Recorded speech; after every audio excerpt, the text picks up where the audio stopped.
Kanchipuram వకుడా silks నాణ్యత మా ప్రాధాన్యత. మదీనాగూడ, మియాపూర్, హైదరాబాద్ లో త్వరలో శుభారంభం. ఐఏఎస్ ఆఫీసర్లు, సివిల్ సర్వెంట్లు, అధికారుల గురించి మాట్లాడుకున్నప్పుడు చాలాసార్లుగా వాళ్ళ మీద ఉండేటువంటి ఒత్తిడి గురించి మాట్లాడుకున్నాము. వెరీ రీసెంట్గా సీఎం రేవంత్ రెడ్డి చేసినటువంటి కొన్ని కామెంట్స్ ఉన్నాయి. ఏసీ రూమ్లో కూర్చుంటున్నారు, బయటికి వెళ్ళి పనిచేయట్లేదు అనే ఒక మాటతో పాటుగా ఒక అవినీతి లేదు, ఒక తప్పు చేయడానికి ఒక పర్మిషన్ ఇస్తే ఒక 3 తప్పుల దాకా చేస్తున్నారు అనేది. ఒక రిటైర్డ్ ఆఫీసర్గా మీరు ఏం చెప్తారు సార్? ముందు ఏంటంటే అందరు అధికారులను ఒక ఘాటన కట్టడం ధర్మం కాదు. ఖచ్చితంగా అధికారుల్లో కొందరు నిజాయితీకి మారుపేరన్న వాళ్ళు, దాంతోపాటు సమర్థంగా ప్రజల కోసం పనిచేసేవాళ్ళు ఇప్పటికి కూడా ఉన్నారు. అన్ని స్థాయిల్లో ఉన్నారు. కేవలం ఐఏఎస్ అధికారులే కాదు, జాతీయ స్థాయిలో, రాష్ట్రంలో ఒక ఎస్ఐ స్థాయి అధికారులు, ఒక ఎంఆర్ఓ స్థాయి అధికారులు, అన్ని స్థాయిల్లో ఇప్పటికీ గొప్పగా పనిచేస్తున్న వాళ్ళు ఉన్నారు. దానిలో అనుమానం లేదు. ముందు అది మనం గుర్తించాలి. లేకపోతే ఏంటంటుందంటే కష్టపడి పనిచేసే వాళ్ళకి ప్రతికూల పరిస్థితుల్లో కూడా ఆత్మస్థైర్యం దెబ్బతింటే గుర్తింపు లేదు, అందరితో గట్టి కలిసి భావం కలగకూడదు. కాబట్టి ముందు అది మనం గుర్తించాలి, గౌరవించాలి. వాళ్ళకి మనం నిజంగా చాలా రుణపడి ఉండాలి. ఎందుకంటే ఒక అవ్యవస్థలో, అసమర్థత, అవినీతి తాండవమాడుతున్న వ్యవస్థలో, అహంకారం, అలసత్వం తాండవమాడుతున్న వ్యవస్థలో అయినా కూడా కష్టపడి ప్రజల కోసం పనిచేస్తున్న ఉన్నారంటే వాళ్ళకి మనం నమస్కరించాలి, చేయొద్దాన్ని పెట్టాలి. ఇక ఆ వర్గాన్ని అది కొద్ది శాతం ఉంటారు మినహాయిస్తే ముఖ్యమంత్రి గారు చెప్పింది 100కి 100 వాస్తవం. రేవంత్ రెడ్డి గారిలో నాకు మంచి లక్షణం ఏంటంటే మిగతా వెళ్ళడంలో కూడా మనసులో అంతా చెప్పేస్తాడు. బోళా మనిషి. ఇది చెప్పింది వాస్తవమే. పార్టీలకు అతీతంగా మీరు ఏ పార్టీనైనా మీరు కూర్చోండి, ఎమ్మెల్యేలు కానీ, ఎంపీలు కానీ, మంత్రులు కానీ, ముఖ్యమంత్రులు కానీ, పార్టీలు మర్చిపోండి. ప్రైవేట్ కానీ పబ్లిక్ అందరూ చెప్పలేకపోవచ్చు, కానీ అందరి మనసుల్లో ఏ వేదన ఉండదు. అరే ఇంత డబ్బులు వసూలు చేస్తున్నాం, పన్నుల డబ్బులు, ఈ ప్రజలకి ఇన్ని మాటలు చెప్పి ఓట్లు తీసుకుంటున్నాము, ఇన్ని హామీలు ఇస్తున్నాము, మరి ఈ ప్రజల జీవితాన్ని బాగు చేయడం కోసం పని కావాలని చెప్పంటే ప్రతిదానికి అడ్డంకులు వస్తున్నాయి అన్న భావన అది లేనటువంటి మంత్రి కానీ, ఎమ్మెల్యే కానీ, ఎంపీ కానీ భారతదేశంలో లేరు. అయినా కూడా వ్యవస్థ నడుస్తుందంటే కొంతమంది సామర్థ్యం వల్ల, చిత్తశుద్ధి వల్ల, దేశభక్తి వల్ల నడుస్తుంది. కానీ కొంతమంది ఎంత భారం మోస్తారు, ఎన్ని పనులు చేయగలుగుతారు? కాబట్టి ఖచ్చితంగా అధికార యంత్రాంగం, ముఖ్యంగా ఎంత పై స్థాయిలో ఉంటే అంత బాధ్యత మేమే ఎక్కువ, నాయకత్వాన్ని ఇచ్చే బాధ్యత మీద, ప్రమాణాలను నెలకొల్పే బాధ్యత మీద, మిగతా వాళ్ళని జవాబుదారీగా చేయాల్సిన బాధ్యత మీద. అందులో మన దేశంలో అధికార యంత్రాంగానికి ఉన్నంత గౌరవం, ఇంత రక్షణ ప్రపంచంలో ఎక్కడా లేదు. రాజ్యాంగంలోనే పెట్టాం. ఒకసారి ఉద్యోగం వచ్చాక జీవితం పొడుగుతా మీకు మీరేం పని చేయకపోయినా కూడా ప్రమోషన్లు గ్యారంటీ, టైం బౌండ్గా పదోన్నతులు గ్యారంటీ, పదవులు గ్యారంటీ. అలాగే ఉద్యోగానికి తీసిన దాఖలా దాదాపు ఏమి ఉండవు. మీరు ఎంత అసమర్థులైనా, ఎన్నో సందర్భాలు అవినీతి ఉన్నా కూడా ఏం జరగదు పెద్దగా. ఊరికే 2 నెలలు ఎవరన్నా ఉంటే 2 రోజుల కోసం మాట్లాడతారు, అంతే, ఇంకేం జరగదు. అన్ని కీలకమైన ఉద్యోగాలు మీ చేతుల్లోనే. అది ఎలాగో ముఖ్యమంత్రులకు కూడా తెలియదు ఎందుకు అలా జరిగిందో. కార్డర్ రూల్స్ అని పెట్టేసి, కార్డర్డ్ పోస్ట్ అని పెట్టేసి రకరకాల రూపాలతో ప్రభుత్వాలకు కూడా అర్థం కాని రీతిలో కీలకమైన పదవులన్నీ మీకే. మరి సమాజం ఇంత గౌరవాన్ని, ఇంత రక్షణని ఇచ్చినప్పుడు, నెత్తిని పెట్టుకున్నప్పుడు మిమ్మల్ని, ఈ సమాజానికి మనమే ఇస్తున్నాం తిరిగి. ఆ రకంగా చూస్తే ఒక చిన్న ఉదాహరణ, హైదరాబాద్ నగరం నీళ్లు చూడండి. వేల కోట్లు ఖర్చు పెట్టి ప్రజల పన్నుల డబ్బుల్లోంచి మనం లేదా అప్పులు తీసుకొచ్చి గోదావరి నుంచి, కృష్ణ నుంచి లిఫ్ట్ చేస్తున్నాం. దేశంలో ఏ నగరానికి లేని సౌకర్యం హైదరాబాద్కు ఉన్నది. మంచినీళ్ళ విషయంలో 2 మహానదులు 2 పక్కన ఉన్నాయి కాబట్టి కృష్ణా, గోదావరి, మరి చాలా వేల కోట్లు ఖర్చు పెట్టి అక్కడి నుంచి లిఫ్ట్ చేసి ఏర్పాటు చేసాము, నీళ్ళు వస్తున్నాయి. ఆ నీళ్ళలో 45% నీళ్లు మన ఇంటికి రాకుండా మూసిలో కలిసిపోతున్నాయి. ఇంతకంటే నేర సమాన నిర్లక్ష్యం ఇంకేమన్నా ఉందా? ఒక పేద దేశంలో ఇన్ని వేల కోట్ల రూపాయలతో నీరు అక్కడి నుంచి ఇక్కడి దాకా తీసుకొచ్చి ఆ వడ్డీలు కడుతూనే ప్రభుత్వాలు బోడంత సతమతం అయిపోతూ ఉంటే ఆ నీళ్ళు ఇళ్ళకి చేరట్లేదే, మళ్ళీ మూసిలోకి వెళ్ళిపోతున్నాయి. పెద్ద ఎక్కడికి చూడక్కర్లా, అన్నమంతా చూడక్కర్లా, 2 మెతుకులు చూస్తే చాలు.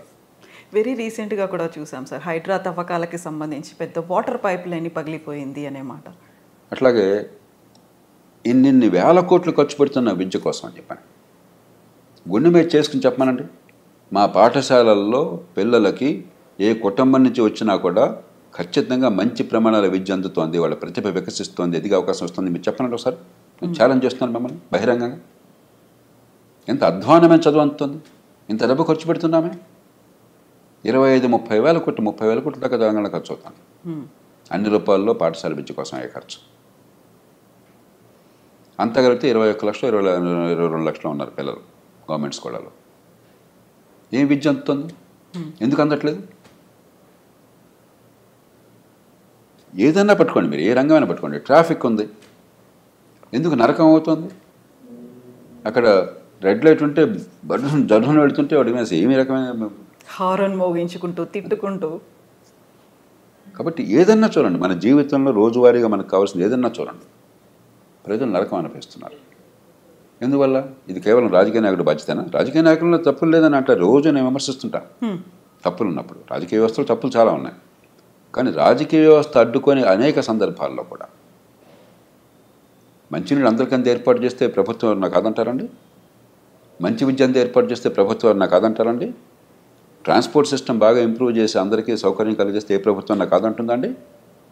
వేరే విషయాల్లో జోక్యం చేసుకోవచ్చు, వాళ్ళ లాభం కోసమో వాళ్ళ స్వార్థం కోసమో.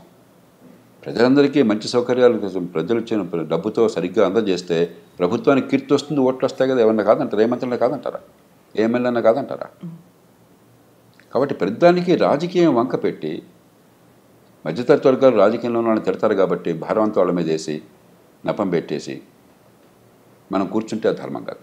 ఎందుకని సార్ సమన్వయ లోపం అనేది ఉంటుందా ఇటు ప్రభుత్వానికి ఇటు అధికారులకి మధ్య? లేదు, కొన్నిసార్లు మనం చూసాము ప్రభుత్వం మంత్రులు లేకుంటే ముఖ్యమంత్రి క్యాబినెట్ అంతా ప్రెషర్ అంతా వీళ్ళ మీద పెడుతున్నారు, లేకుంటే మేము చేసినట్టుగా మీరు చెప్పినట్టుగా మీరు పని చేయండి అనే మాట, ఆ తర్వాత బ్లేమ్ అవుతున్నారు. కాదంటలా, కానీ ఆ మాట అర్హత ఇప్పుడు వస్తుందంటే మీకున్న పరిధిలో మీరు చాలా సమర్థంగా పనిచేసి ప్రజలకు ఫలితాలు ఇచ్చినప్పుడు వాళ్ళకి నచ్చప్పొచ్చు. ఏమండి ఇలా కాదు ఇంకోటి అంటే మీ మాటకు గౌరవం ఉంటుంది.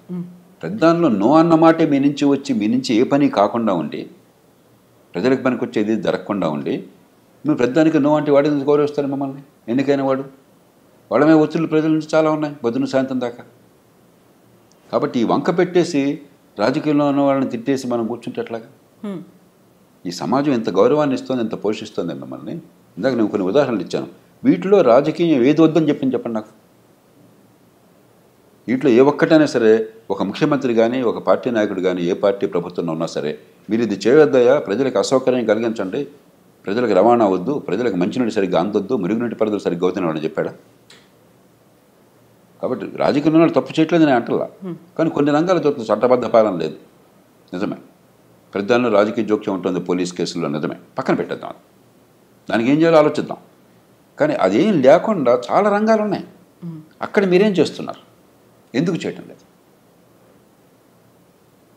అంచేత ఎవరినో బాధ్యులుగా చేస్తే లాభం. దీనికి మనందరం బయట ఉన్న వాళ్ళం కూడా సమిష్టిగా బాధ్యత తీసుకోవాలి. రాజకీయంలో ఉన్న వాళ్ళు సహజంగా ఎన్నికైన వాళ్ళు బాధ్యత మనం పెట్టాం కాబట్టి వాళ్ళ బాధ్యత తీసుకోవాలి, దాని అనుమానం లేదు. కానీ పాలనా యంత్రాంగం, న్యాయ వ్యవస్థ, పత్రికా ప్రపంచం, మరి ప్రభుత్వాలు బయట ఉన్నటువంటి కాస్త కూస్తో పలుకుబడి ఉంటే మనందరం నేను కూడా బాధ్యత తీసుకుంటున్నాను. నా తప్పకూడదని నేను అనుకుంటున్నాను. అంతేకాకుండా ప్రతివాడిని వాడిని చూపెట్టేసి వాడు తప్పు చెప్పేసి ఇది తప్ప. ముఖ్యమంత్రి గారు ఆవేదన నిజమైనది, దేశమంతా ఉన్నది, సహేతుకమైనది. ఖచ్చితంగా పాలనా యంత్రాంగంలో మౌలికమైన ప్రక్షాళన కావాలి, మౌలికమైన మార్పు కావాలి.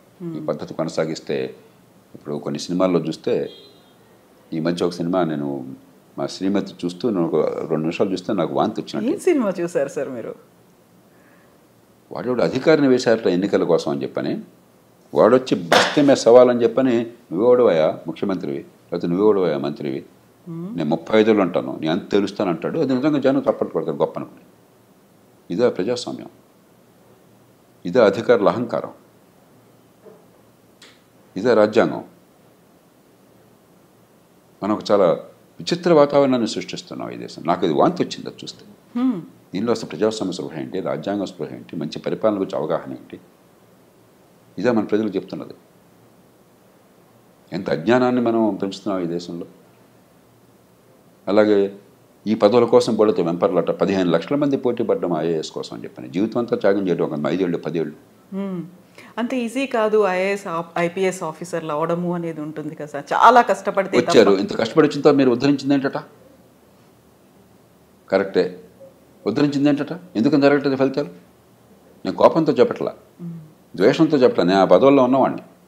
నేను నిస్పృహతో బయటకు వచ్చినవాడిని కాదు, నిరాశతో పనికి రాకుండా బయటకు వచ్చినవాడిని కాదు, ఫెయిల్ అయినవాడిని కాదు. నన్ను ఎవరు భారతదేశంలో ఒక అధికారిగా ఫెయిల్ అయినా ఎవరో ఏ మనిషి అనుకోవట్లా.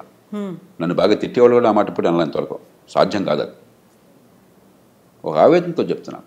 ఇంత అవకాశాన్ని సమాజం మీకు ఇచ్చి నెత్తిన పెట్టుకుంటే మీ వల్ల ఏం జరుగుతుంది ప్రజలు? ఇది పోగా అహంకారం చాలామందికి. ప్రజల గురించి పట్టించుకునేది లేదు, వాళ్ళ బాధల గురించి పట్టించుకునేది లేదు. మరి కొంతమంది ఏదో సెలబ్రిటీలు అని చెప్పి అనుకుని సోషల్ మీడియా అట వెనకాల ఏదో కెమెరాలతో తిరుగుతుంటారట. ప్రభుత్వాలకు సిగ్గుంటే డిస్మిస్ చేయాలి వాళ్ళని. మనం బ్రిటిష్ పరిపాలన యంత్రాంగాన్ని అనుకరించాం.